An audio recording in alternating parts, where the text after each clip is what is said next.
So in this example, we're going to look at exception handling inside of a class. So here I have a class called int_range. It has three data members. Input, the user is going to input a value into that, and lower and upper. These are going to be used for the lower range of what they can enter and the upper range of what they can enter. Now, in the public, I'll come back to this in a second section, we have a constructor for this class. It's going to set lower to the first parameter low and upper to the second parameter high. And then we have a get input function. So in our get input function, we read in an input value. If it's less than lower or it's greater than upper, we're going to throw an exception. And here in this exception, you see out of range. And let me just say, if it is inside of this range, it'll just return the input value back out.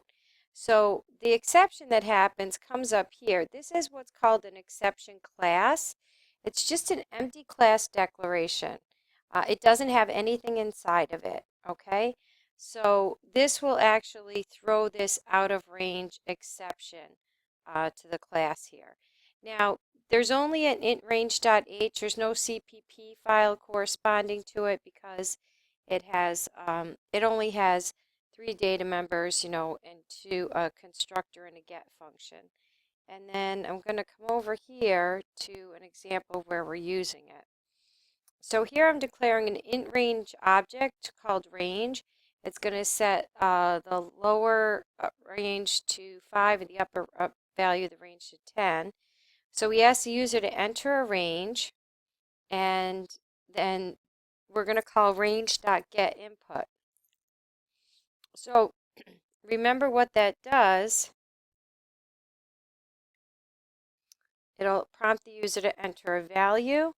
And remember, now lower is 5 and upper is 10. So as an example, let's say that the user enters 7. So 7 less than lower is true. 7 less than lower is false, or 7 greater than upper is false. So we have false or false, which is false. It'll bypass that, and it'll return the value of 7 right back to here, and it'll say you entered 7, and then it'll end the program, okay? But if the user entered, let's say the user enters 1, when we call this function, sorry, wrong file, okay? It'll come in here, the user enters 1. 1 less than lower is true, right? 1 less than 5 is true. True or anything is true, so it'll throw this, the out of range. And when I come back here, see, in my catch statement, that's where we call that that little empty class that we created, right? That's all it's doing is calling that here.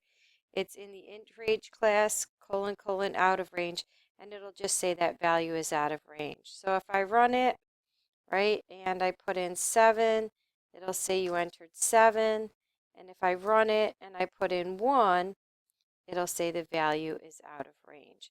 So that's an example of using a try-catch statement or an exception handler in a class.